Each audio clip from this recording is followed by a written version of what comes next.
This one's now rolling. I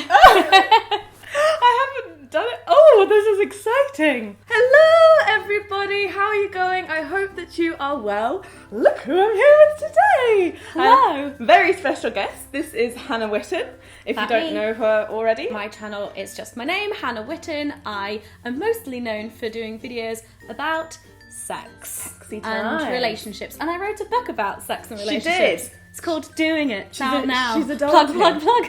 Literally anywhere I can.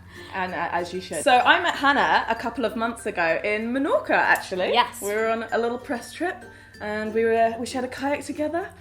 And it was a beautiful moment. It was a good time. It was a bonding time. Sang Moana. It was beautiful. Yeah. So obviously I make videos about backpacking and travelling. Hannah makes videos about sex and relationships, and they kind of go hand in hand. Ooh, together. So when you're abroad, there's sun, there's sea, there's sex. Everyone's in good spirits. Everyone gets along really well. You're all there to have a good time. Everyone's wasted. That's what you're trying to say. Everyone gets hammered. But that is why it's so important, and especially important on the road, to look after your sexual health.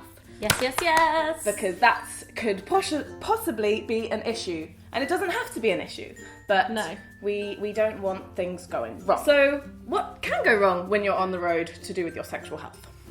I mean, same things that can go wrong. Pregnancy, STIs. Exactly, yeah. Same things that happen at home, but it's probably something that you may forget about whilst you're away because you're having so much fun. You're in a new place, so you might not know where to go for help or things like that. So exactly, it's about getting clued up. Absolutely. So the first we're going to talk about is pregnancy. No, it's fine. I really want a baby, so it's like fine. I feel like I'm broody too, but not right now. I don't want one. So obviously there's a bunch of ways to not get pregnant, but not all of them work while you're abroad backpacking. So there are pros and cons to every situation. I think the first one to talk about is condoms. Just Absolutely. because condoms will protect you from STIs as well.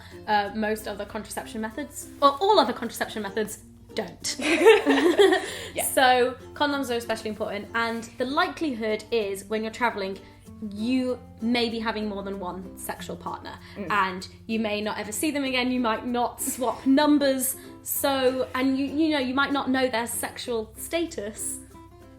So just wrap it up. Just wrap it up. Do what you gotta do. Up. Girls and boys should carry condoms because one or the other may not have them, and everyone and whatever your sexuality as well, you can get STIs from oral sex, and you can get it from your mouth to genitals, from genitals to mouth, from mouth to bumhole, from bumhole to mouth, to bumhole to genitals, genitals to genitals. This is so open on my channel.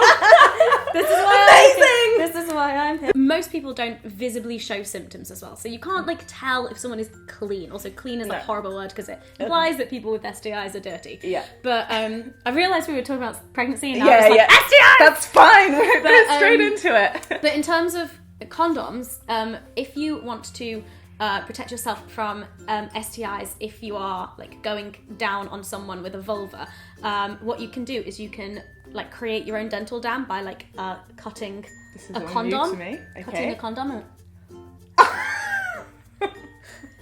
Is that going to be the thumbnail?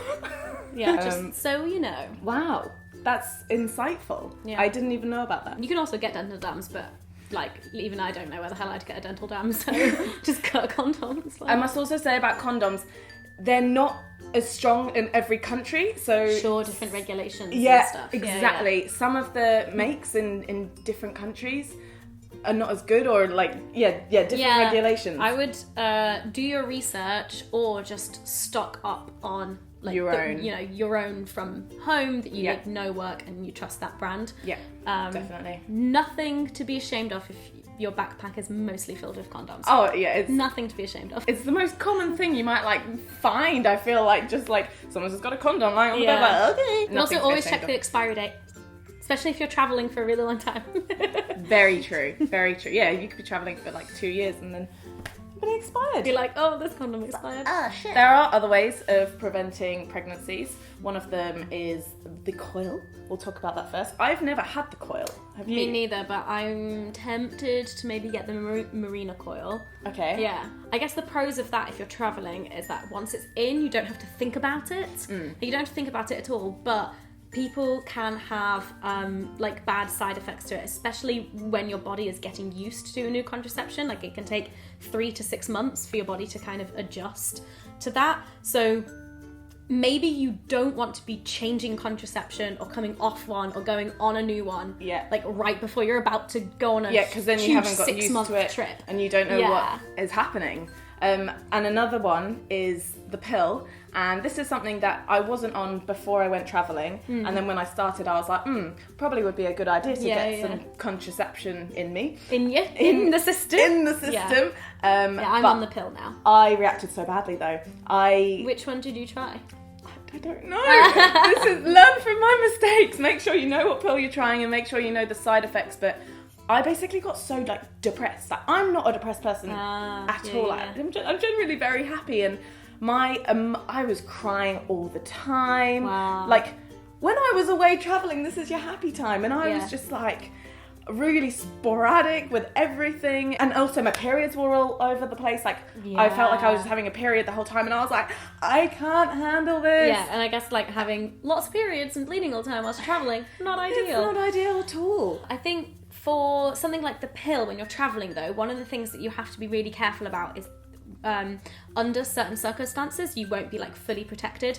So if you vomit within like a certain amount of hours, it will be like in the leaflet that you get in your packet of pills, because each one is different. But if you vomit, then you're not protected because you might have vomited it out. Also, if you things that I forget about all the time. Also, if you like have diarrhea, and then it's just gone straight through within you. a certain amount of time, it's gone straight through you. And then other things about, because like with the pill, you have to take it like roughly the same time every day. If you're traveling, you're going through different time zones and you might be jet lagged. Things like that you also have to kind of take into consideration when you're taking the pill. Usually, if you think you've missed one or you've vomited it out or jet lag or whatever, just like get back to taking it on a routine, but you should use condoms for at least 7 days, or like another form of contraception for 7 days. But if you're traveling and you're sleeping with people who you don't know the status of, like, condoms anyway. Yes. Literally, guys, just condoms is the way forward, because with the coil and with the implant and with the pill, you're preventing yourself from pregnancy for the most part, which is great, but not from STIs. And you are going to be sleeping with new people who... You are. It's just a fact you are. You are. You're going to be having sex. You're going to have a great time. You're going to be feeling sexy and tanned and and getting drunk. Sex and alcohol aren't connected, by the way. Just so you know, we can separate the two. Not for everyone. Hopefully you won't get an STI for following these things and you won't get pregnant. But what do you do if you do have an STI on the road? Or what do you do if you've had unprotected sex and you're like, do I? I don't know. And you want to go get tested. Yeah. But also if you're having if you're having sex, if you're sexually active, you should just be getting checked regularly. Anyway. That's very true. And it's true for when you're abroad as well. Don't just ignore it and put it off and wait till you get home. No. Go and get yourself screened and tested. Go to a doctor. It's actually free in more countries than you think. Yeah. So quick Google. Yeah, just a quick Google, and even if it's not free, go and get it done, because it's much better to pay a small fee to just go and check, make sure you're all healthy, and it's not something that you should be ashamed about at all. There's no slut shaming here. Absolutely none. Nothing shameful about going and looking after your health. But it will bother you a lot more if you end up with an STI or pregnant. Just go visit the doctor in your local area.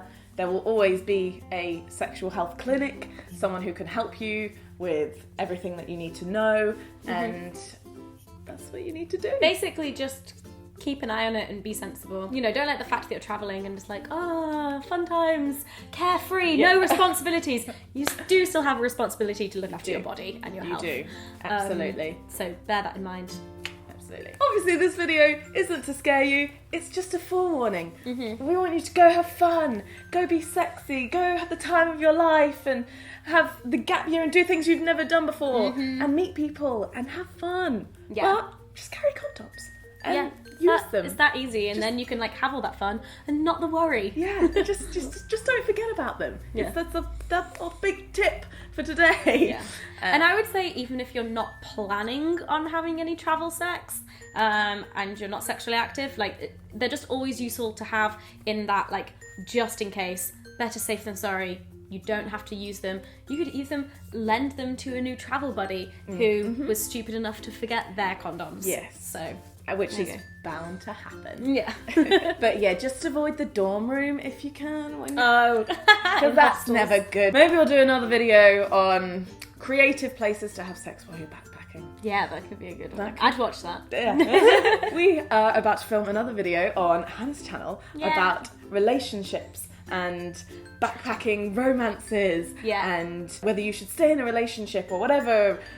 All things like that is going to be over on Hannah's channel, so make sure you go and watch that after this one if you haven't already, and subscribe to Hannah if you haven't already, because her channel's amazing. And I will see you in the next video. Bye! Bye-bye!